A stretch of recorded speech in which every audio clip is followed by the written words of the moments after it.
नमस्कार दोस्तों, स्वागत है आपका नई वीडियो में। तो मैं लाया हूँ आपके लिए इंडो फार्म इक्विपमेंट का आईपीओ रिव्यू। जैसा कि आप देख सकते हैं, ये एक ट्रैक्टर बेस्ड कंपनी है और ये ट्रैक्टर्स मैन्युफैक्चर करती है। और साथ ही साथ इसका कुछ रेवेन्यू हार्वेस्टर से भी आता है और कुछ रेवेन्यू क्रेन और कुछ ट्रैक्टर फाइनेंस करने से भी आता है। तो देख लेते हैं एक बार कि ये कंपनी क्या करती है और कैसे ये पैसा कमा रही है और कैसे ये इन्वेस्टर्स को वैल्यू रिटर्न करेगी। तो इस कंपनी का जो प्लान है वो है 185 करोड़ रुपए as a fresh issue raise करने का। फ्रेश इशू मतलब इसमें कोई प्रमोटर बेच नहीं रहा है, ऑफर फॉर सेल नहीं है, ये नया पैसा रेज करने वाले हैं।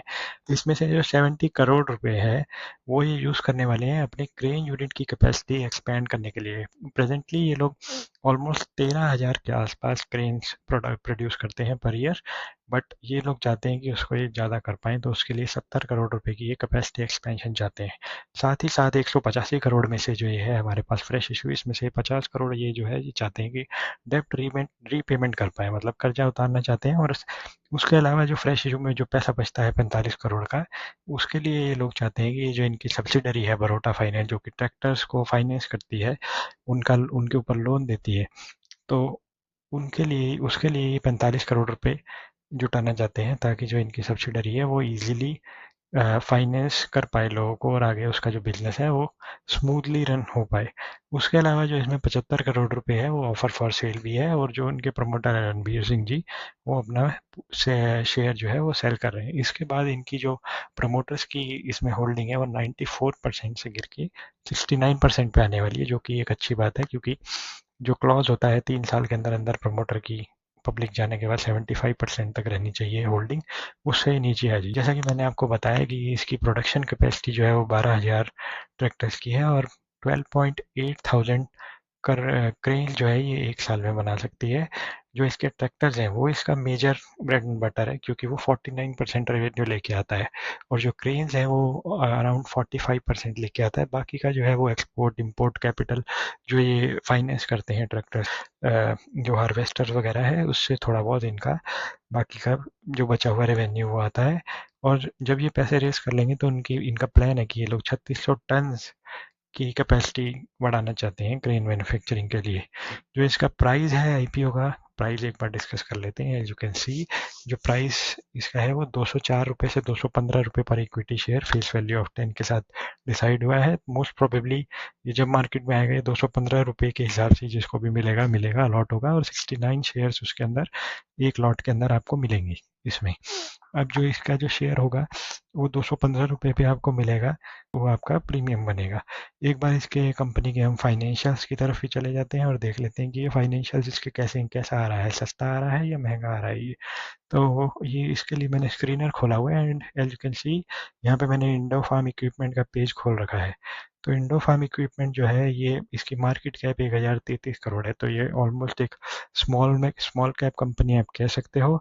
94 से ये कंपनी के चल रही है और ये तब से ही प्रॉफिटेबल है। 20 साल से जो इनके रणबीर सिंह जी प्रमोटर हैं वो इसको प्रॉफिटेबल बनाए हुए हैं। स्टॉक पी इसका अगर आप देखोगे तो 62 के पी पे ये ऑलमोस्ट आ रही है, 62 का पी है। तो एक बार इसका कंपैरिजन कर लेते हैं इसके पीयर्स के साथ, जो जो बाकी कंपनी जैसे स्कॉट है और बाकी ट्रैक्टर मैन्युफैक्चरर हैं, वीएसटी टिलर, उनका क्या हिसाब किताब है और वो किस पीई पे अभी अवेलेबल है मार्केट में। तो जैसा कि मैंने आपको कहा था इस कंपनी में डेब्ट है, तो ये कॉन्स में साफ साफ लिखा हुआ है कि डेब्टर डेज इंक्रीज भी हुए हैं 88 से 106, जो कि एक थोड़ा नेगेटिव साइन लग रहा है मुझे।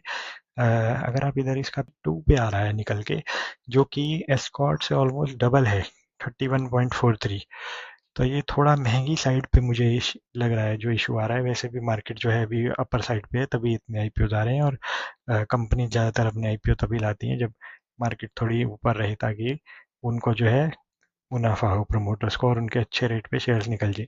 तो अभी जो प्राइस टू अर्निंग रेशियो है वो 62 है, ये थोड़ा मेरे लिए कंसर्न है जी। यहाँ पे अगर हम आगे जाएँ तो यहाँ पे ऑपरेटिंग प्रॉफिट आपको दिखेगा 12 करोड़ का एक क्वार्टर का, और यहाँ पे ऑपरेटिंग प्रॉफिट मार्जिन 16.12% दिख रहा है एक क्वार्टर में।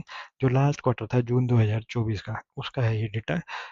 16.12% जो है ये बहुत ही अच्छा मार्जिन है अगर देखा जाए इसके पीयर्स के मुकाबले, स्कॉट कुबोटा और वीएसटी टिलर, जो कि मेरे ख्याल से एक बार इसका भी स्कॉट का भी हम देखते हैं कि ये किस मार्जिन पे ट्रेड करता है। मेरे हिसाब से ये 10-12% पे ही खेलता है मार्जिन में जी।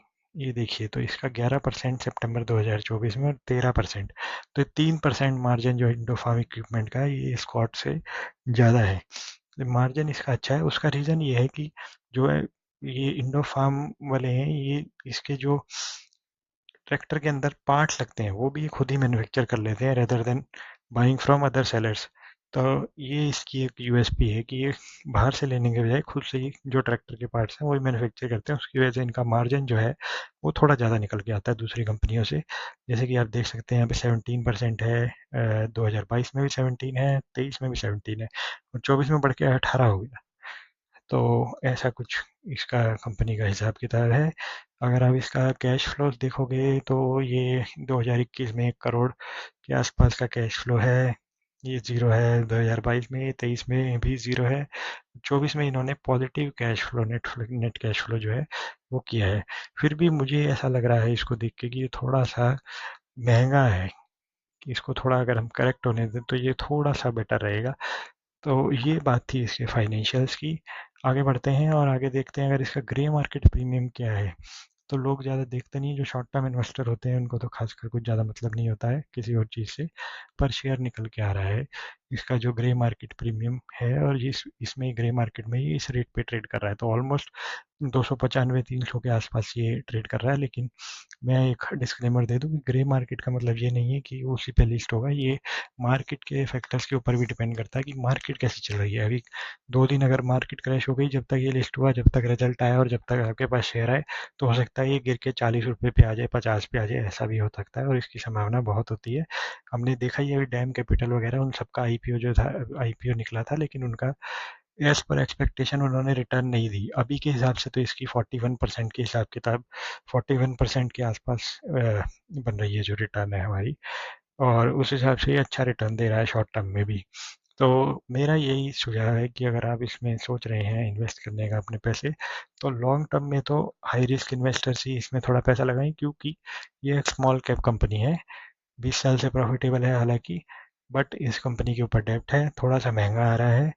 मेरे को ऐसा लगता है कि लिस्ट होने के बाद थोड़े टाइम में नीचे आएगा और उसके बाद आप इसको दोबारा ले सकते हैं। अगर आपको इसमें जल्दी से पैसा बनाना है और जो जीएमपी दिखा रहा है उसके बेसिस पे आप लगाना चाहते हैं, तो आप इसमें अप टू 40% गेंस के लिए पैसा लगा सकते हैं और शॉर्ट टर्म में इसको लेके निकल सकते हैं। तो यही था इसका रिव्यू इंडोफार्म इक्विपमेंट का। Thank you guys. अगर वीडियो अच्छी लगी और आपको इन्फॉर्मेशन मिली हो जो आप चाहते थे, please don't forget to like and subscribe the video. आपका एक सब्सक्राइब मेरी बहुत हेल्प कर सकता है। Thank you.